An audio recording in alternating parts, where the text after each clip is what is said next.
உச்ச நீதிமன்றத்தினுடைய ஒரு தீர்ப்பை அணுகுண்டுன்னு சொல்ற ஆளை என்னன்னு சொல்லுவீங்க நீங்க? ஒரு சாதாரண ஒரு கான்ஸ்டிடியூஷனை பத்தி ஒரு சாதாரண அறிவு இருக்கிறவங்க கூட என்னன்னு சொல்றாங்க, உச்ச நீதிமன்றம் 142வது ஆர்டிகளை பயன்படுத்துது அப்படின்னம்னா that is for the sake of democracy, people's liberty, power, right. அதைத்தான் அது எக்ஸசைஸ் பண்ணுது.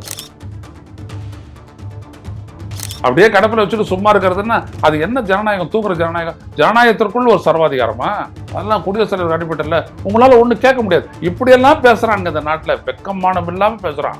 ஒரு ஜனநாயக நாட்டுல ஒரு ஸ்டேட்டினுடைய அங்கம்னு சொல்லக்கூடிய ஆளுநர் அவர் நிறைவேற்றக்கூடிய அந்த பொறுப்பை நான் நிறைவேற்ற மாட்டேன்னு சொல்றதுக்கு பேர் அதிகாரமா, துஷ்பிரயோகமா?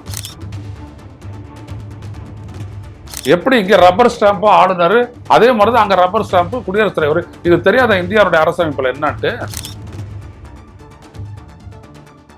நீங்க இருளாக்கி வச்சிருந்த அரசமைப்பை ஒளியேற்றினார்கள் உச்சநீதிமன்ற நீதிபதிகள்.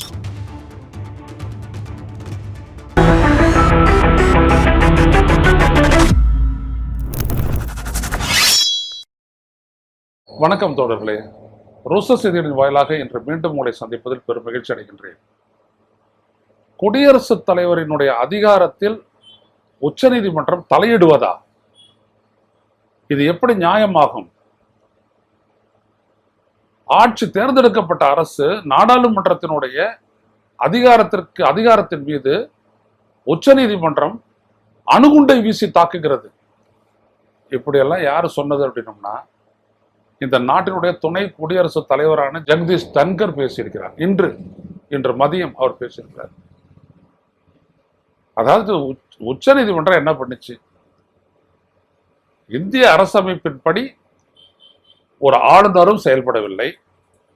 ஆளுநர் அனுப்பி வைத்த அந்த சட்ட வரைவுகளை, மசோதாக்களை உரிய நேரத்தில் அதன் மீது பார்வையை செலுத்தி ஒரு முடிவை எடுத்து மாநில அரசுக்கும் நீங்க அதை திருப்பி அனுப்பல, அப்படியே கிடப்புல போட்டு வச்சுங்க.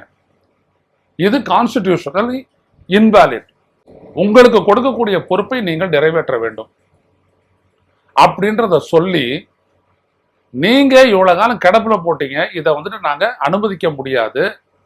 எங்களுடைய சிறப்பு அதிகாரத்தை பயன்படுத்தி அந்த 10 மசோதாக்களுக்கு நாங்கள் ஒப்புதல் தரோம் அப்படின்னு சொன்னதோட மட்டுமில்ல, ஆளுநருக்கு நீங்க எந்த முடிவை எடுக்கிறதா இருந்தாலும் 3 மாசத்துக்குள்ள எடுத்துடணும். 1 மாசத்துக்குள்ள ஒரு மசோதா உங்ககிட்ட வருது அப்படின்னோம்னா அதன் மீது 1 மாசத்துக்குள்ள ஏற்கிறீங்களா இல்லையா அப்படின்றத பார்த்து மாநில அரசுக்கு திருப்பி அனுப்பணும்.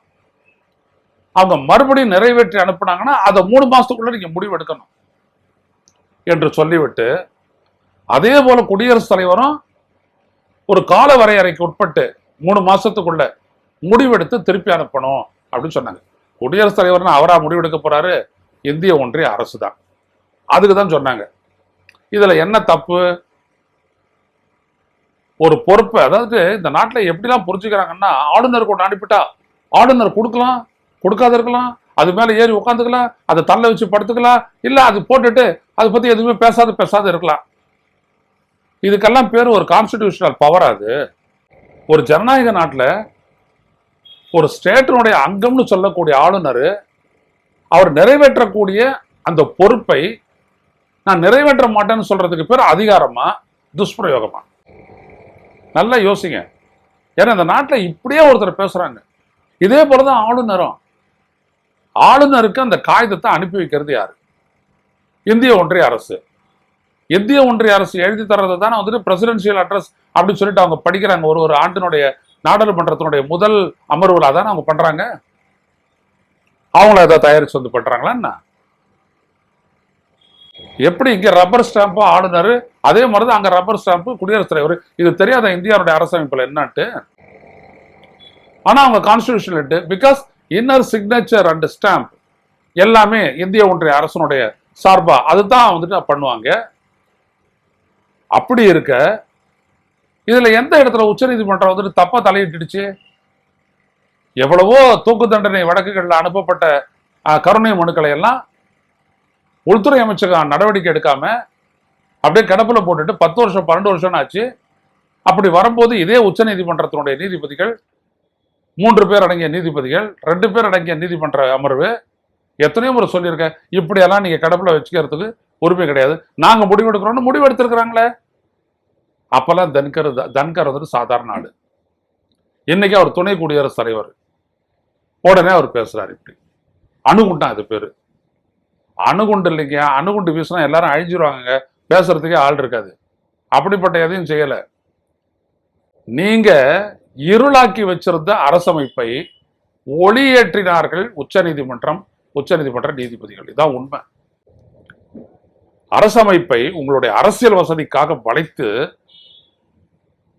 கேலிக்கூத்தாக்கினீர்கள். உச்ச நீதிமன்றம் தலையிட்டு இதுக்கெல்லாம் உங்களுக்கு இடம் இல்ல, அது மக்களால் தேர்ந்தெடுக்கப்பட்ட அரசு, அதுல நீங்க என்ன செய்யலாம் செய்யக்கூடாதுன்றது அரசமைப்புல இருக்கு, நீங்க கடைசியா ஆர்டிகல் 200 படிதான் செயல்படணும், அதை மீறிலாம் நீங்க ஒன்றும் பண்ண முடியாது, உங்களுக்கு அந்த அத்தாரிட்டியும் கிடையாது, எனவே இப்படி முடிவெடுங்க அப்படின்னு சொல்லிச்சு. அவ்வளவுதான். இல்லைன்னா தப்பு இருக்க முடியும்? எந்த அரசாக வேண்டுமாலும் இருக்கட்டும். அப்படியே கடப்பில் வச்சுட்டு சும்மா இருக்கிறதுன்னா அது என்ன ஜனநாயகம்? தூக்குற ஜனநாயகம்? ஜனநாயகத்திற்குள் ஒரு சர்வாதிகாரமா? அதெல்லாம் குடியரசுத் தலைவர் அடிப்பட்டல உங்களால ஒண்ணு கேட்க முடியாது. இப்படியெல்லாம் பேசுறாங்க இந்த நாட்டுல, வெக்கமானம் இல்லாம பேசுறான்.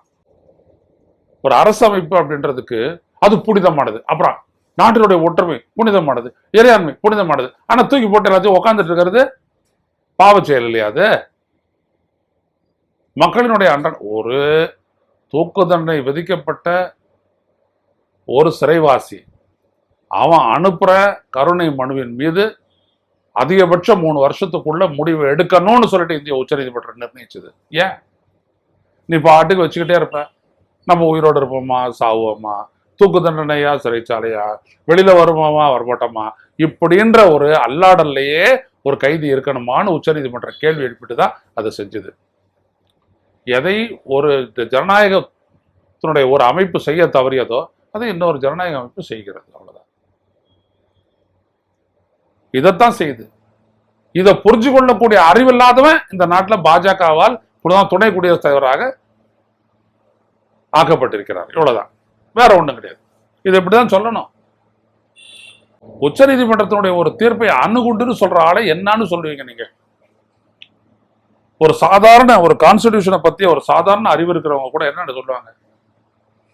உச்ச நீதிமன்றம் 142வது ஆர்டிகளை பயன்படுத்துது அப்படின்னோம்னா that is for the sake of democracy, people's liberty, power, right. அதைத்தான் அது எக்ஸசைஸ் பண்ணுது. அதுக்கு ஒன்றும் அது பண்ணிக்கல. ஆனா நீங்க என்ன பண்றீங்க? நாடாளுமன்றத்தில் எனக்கு பெரும்பான்மை இருக்குது, நான் எதை வேணாலும் செய்வேன் அப்படின்னு சொல்லிட்டு ஜனநாயகத்தினுடைய அந்த மாண்பையே அழிக்கிறீங்களே. அதை எப்படி பார்த்து வேடிக்கை பார்த்துட்டு அது சும்மா இருக்கும்? இதோ இப்போ வக்ஃபுக்கு போட்டீங்க. வக்ஃபுக்கு என்ன சொன்னீங்க? வக்ஃபு போர்டுக்கு, வக்ஃபு போர்டு நேஷனல் போர்டு இருக்கு இல்லையா, அதுல வந்துட்டு 2 பேரை நாங்க நியமிப்போம், 2 பேர் வெளி மற்ற ரிலிஜியத்தை சேர்ந்தவங்களா இருப்பாங்க. உச்ச நீதிமன்றம் சொல்றது ஏத்துக்க முடியாது. அப்ப இந்த நாடு முழுவதும் எவ்வளோ இந்து கோயில்கள் சம்பந்தப்பட்ட தேவஸ்தானம் உள்ளிட்ட அமைப்புகள் இருக்கு, அதுல முஸ்லீம்களை நியமிப்பீங்களான்னு ஒரு எதிர்கேள்வி கேட்டுச்சு. கேட்டதோட நிக்கல, இதுக்கு நீ பதில் சொல்லுன்னு சொல்லிடுச்சு.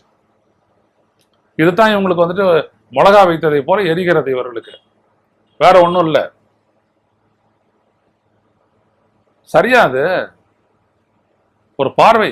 ஆர்டிகல் 26 படி ரிலிஜியஸ் அஃபேர்ஸுக்கு ஆன ஃப்ரீடம் இது. ஒரு மதத்தை சார்ந்தவர்கள் அவர்களுக்கான அமைப்பை அவர்களே நடத்தி கொள்ள உரிமை உண்டு. அதுல ஏதாவது மிஸ்யூஸ் நடக்குதா கோர்ட்டுக்கு வரலாம், நீங்க சரி பண்ணலாம். ஆனா நீங்க என்ன பண்ணீங்க? நாங்க 2 பேரை நியமிப்போம் அப்படின்னோம்னா அதை எப்படி ஏத்துக்குவாங்க? இங்க இந்து சமய அறநிலையத்துறையிலேயே வந்துட்டு மாற்று ஆட்களை வேலைக்கு கூட வைக்க கூடாதுன்னு கோர்ட்டுக்கு போன சங்கிகள், ஆனா முஸ்லீம் விவகாரத்துல மட்டும் 2 பேரை நாங்க நியமிப்போம்னு சொல்றது எப்படி ஏத்துக்கிறது? அதான் உச்ச நீதிமன்ற கேள்வி கேட்டா. அது மட்டும் இல்ல, இந்த சட்டம் நிறைவேறின உடனே சில இடங்கள்ல இருக்கக்கூடிய மசூதி, தர்கா இதெல்லாம் போட்டு இடிக்க ஆரம்பிச்சிட்டாங்க. புல்டோசரை கொண்டு போய் நிறுத்தி வைங்கடா எல்லாத்தையும் அப்படின்னு சொல்லி சென்னைக்கு உச்ச நீதிமன்றம். இடைக்கால தடை. நாங்க விசாரிச்சு தீர்ப்பு வழங்குற வரைக்கும் இந்த சட்டம் நடைமுறைக்கு வராது அப்படின்னு ஒரு இடைக்கால தடையை போட்டாங்க. 500 வருஷம் 600 வருஷத்துக்கு முன்னாடி கட்டப்பட்ட ஒரு தர்காவோ ஒரு மசூதிக்கோ யார் இடம் கொடுத்தா அப்படின்ற விடயமெல்லாம் டாக்குமெண்ட் இருக்காது. அதுக்காக அது அவங்களுக்கு இல்லைன்னு ஆயிடுமான்னு அது தென் who is the claimant? அப்ப அது சொல்றது, நீ ஏன் முடிவெடுக்கிற? எதுக்கு நீ வந்து கலெக்டர் முடிவெடுக்கணும்னு சொல்ற? ஒன்று வக்ஃபு ப்ராப்பர்ட்டியா இல்லையான்றத கலெக்டர் எப்படி தீர்மானிப்பாரு? கோர்ட்டுக்கு வரட்டும். ஏன் கோர்ட்டு தீர்மானிக்க கூடாதுன்னு நீதிபதிகள் கேள்வி எழுப்புனாங்க. ஏன் நாங்க தீர்மானிக்க கூடாது? நாங்க ஒரு கமிஷனரை போடுவோம், அட்வொகேட் கமிஷனரை போடுவோம், அவர் விசாரணை நடத்துவாரு, விவரங்களை எடுப்பாரு, அதை வச்சு அவர் ஒரு ரெக்கமெண்டேஷன் கொடுப்பாரு, நாங்க அதை தீர்ப்பு கொடுப்போம். அதான் இது வரைக்கும் நடந்துட்டு வருது. அப்ப எந்த அளவிற்கு இந்த ஜனநாயக விரோதிகள்ன்றது மட்டுமல்ல, ஜனநாயக உரிமைகள் நீதிமன்றத்தையே இவர்கள் எப்படி பார்க்கிறார்கள் என்பதை பாருங்கள். எனவே ஜெகதீஷ் துணை குடியரசுத் தலைவர் பேசிருக்கக்கூடிய பேச்சுக்கள், அவர் தான் மாநிலங்களவையினுடைய தலைவர், அவர் பேசிய பேச்சுக்கள் உள்ளபடியே மிக மிக மோசடியானது, மிக மிக தவறானது, அரசமைப்பிற்கு எதிரானது, அரசமைப்பினுடைய நடைமுறைக்கு, இயக்கத்திற்கு எதிரானது. மீண்டும் சந்திப்போம். நன்றி, வணக்கம். ஊடகம் கார்ப்பரேட் அரசியல்வாதிகளின் கைப்பாவையாக, அடிமைகளாக இருந்தது போதும். இனி சாட்டை எடுத்து சுழற்றும் நேரம் வந்துவிட்டது. ஊடகம் பொதுமக்களாகிய உங்களுக்காக, உங்களாலேயே இயக்கப்பட வேண்டும். ஊடக சுதந்திரத்திற்காக உங்களின் பங்களிப்பை இன்றே அளித்திடுங்கள்.